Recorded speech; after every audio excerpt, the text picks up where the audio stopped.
At the start of 2018, my grandma was given a prognosis of 6 months to live due to her multiple health complications. I thought she could celebrate Hari Raya with me, but she passed away in the middle of Ramadan. She was 90 years old. Ever since I was young, I have always shared a room with my grandma. I remembered the many fond memories I had with her. She used to love sleeping on the floor, but things changed when her health condition got worse. My family had to get her a hospital bed, and I slept on the floor instead. For the last 4 months, I got closer to her, and I learned a lot more about her. I was also able to take care of her during her last moments, like how she took care of me ever since I was a baby. These last few precious moments would not have been possible without the intervention of palliative care.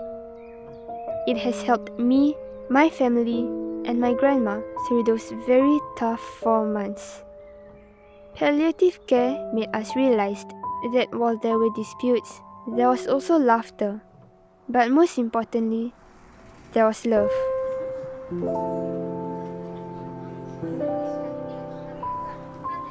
Palliative care is a program for patients with life-limiting illnesses who are usually only given 3 months to live. It is largely about the multidisciplinary team working together to help the patients live comfortably and ease their pain. Palliative care team usually includes the doctor, the nurses, the therapists, and at times, a chaplain too. The nurses work very closely with the patients. Aside from the physical care such as giving baths or even changing of adult diapers, the nurses are also sensitive to the medical well-being of those under their care. Jeannie Wainwright is one of the nurses in the palliative ward in St. Luke's Hospital. Jeannie also shares that the atmosphere in the palliative ward often gets very intense and at times can even unhinge the most seasoned nurses. So there was one day when we had unfortunately 3 patients pass away in a very close time frame within the same shift. And accumulatively, when you're a caregiver as a nurse or even the OTPT, it's a lot of caregiver stress. It's a lot of grief that we also go through. So at that time, chaplaincy Seok In came. She's such a lovely lady, and we're so fortunate to have her here at St. Luke's. She came and she said, "Come, let's pray." And it was just like on the spot. It was very spontaneous. All the nurses just got around in a circle in like a bit of a huddle, and we all just prayed together. As a palliative care nurse, each encounter with the patients under your care might just be your last. And thus, nurses like Jeannie are often very aware and sensitive to all their patients' needs all the time. When you work in an environment where every moment is amplified, where every week or day or even an hour is cherished, the impact on one's life can be enormous. Alright, slowly it's moving. Okay. It is a common misconception that there are only nurses and doctors in palliative care. Although the nurses work very closely with the patients, there are other roles in the multidisciplinary team that comes in to help the patients and their families as well. One of these roles is the occupational therapist. An occupational therapist helps the patients carry on their everyday tasks that might be hard for them to do due to their condition. The relationship between a patient and a caregiver in the palliative ward is unique.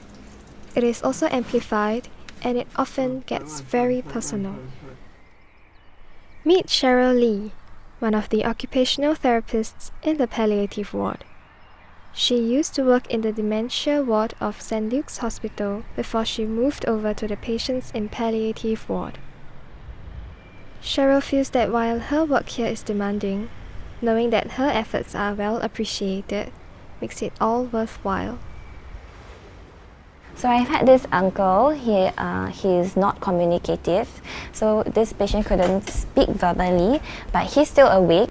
So every time when I see him, he didn't want to do much, but he wants us to massage his legs, and that makes him happy, so I'll help him massage, and then through that, we have these silent conversations, and then eventually I slowly saw him fade away, and then when I think three or 4 days before he passed, he knew, so he was already quite weak, but he was still able to gesture to me.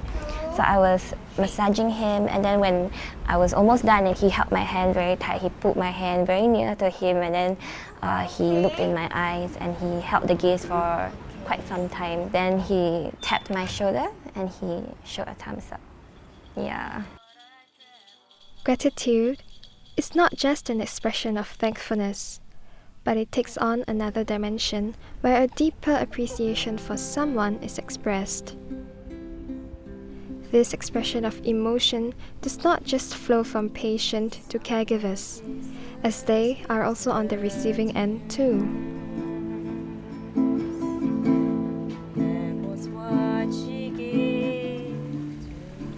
Palliative care is more than just easing the pain of the patients. It is also about the emotional and mental side of the patient. During this very tough and emotional time, the families of the patients needs support as well. Ma Seok-ing is a chaplain in the palliative ward. She attends to the patients and their families daily to help them face up to the day that death will eventually separate them. Seok-ing had experienced losing both her parents. The memory that she vividly remembers was her last day with her late father, whom she took care of. Her biggest regret was that she did not get the chance to send her father on his final journey. Her emotional and spiritual care has helped many patients and their families during this last lap. Ultimately, she helps both parties to bid their final farewell. Actually, one of the ways to spend quality time is actually to spend meaningful time with the patients. Actually, I encourage them to firstly say, thank you. Thank you for being my mother. Thank you for being my mom who is willing to take care of me when I was young. And thank you for being a mother, even though I'm in my adulthood. And the second one is, it's time to tell the person, please forgive me. Thirdly, besides asking for forgiveness from the person, I think it is good to let the person know that I have forgiven you, because I think I want the person to return back to God joyfully, cheerfully, without any guilt. Fourthly, actually, it is very important to tell our loved ones that I love you. The word I love you is very important. It's simple, but it's very meaningful.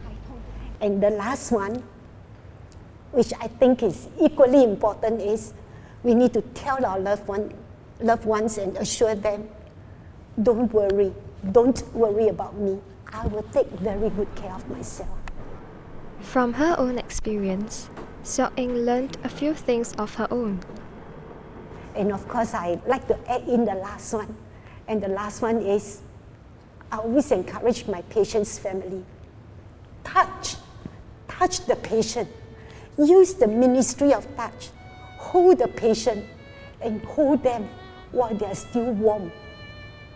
Don't hold them when they have turned cold. Because I learned that the feeling of touching the person actually can create a skip in my heart, but it creates a sensation in the patient, and the patient will really embrace that even through the most difficult moment.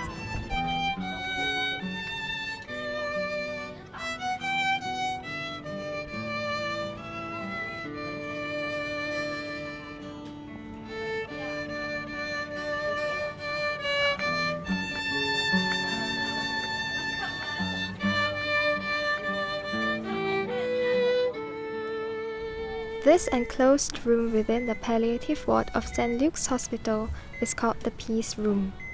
This room allows the patient to spend their last 24 hours with their family and their loved ones. If these walls could speak, it would speak of the gut-wrenching sadness, of declaration of deep affection, of bittersweet goodbyes, and of final reconciliation, and finally, the pain of letting go. The peace room for me and my family was the room that I shared with my grandma.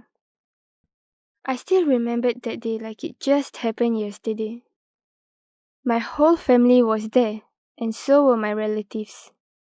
I can still remember when our helper called us into the room. We could all feel that it was time.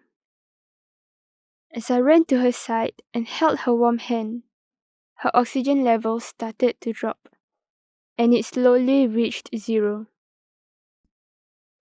And as she took her last breath, her hand slowly became cold. It was the final goodbye.